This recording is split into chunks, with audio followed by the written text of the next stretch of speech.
Welcome back to Cardano Trading, everybody. Just a quick update here. What's going on in the market today, guys? As you guys can see here, Cardano is still in that bit of consolidation period from yesterday as well, guys. As I was calling, Cardano did come down, go up in price from that 1.50 range.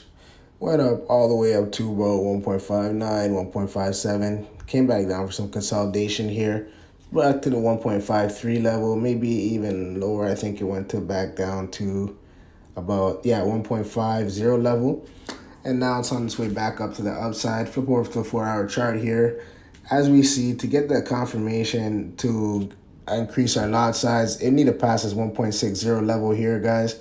So if you do want to take that trade maybe from here to that 1.6 level to make a short little profit, you can go ahead and do so as well. Also, if you do want to take a short position, like I was saying yesterday, so a sell order, you can catch the sell order from the top, like as you could have done yesterday. Brought it all the way back down to the line like I was calling yesterday, and then caught it back up for the retracement again. However, guys, we're not a financial expert, financial advisor by any means. This could go to zero. However, if you do want to take this trade, now would be the best time to go and do so. Like always, guys, if you can give us a like, comment, subscription, that'd be greatly appreciated. And thank you very much for watching, guys, and happy trading.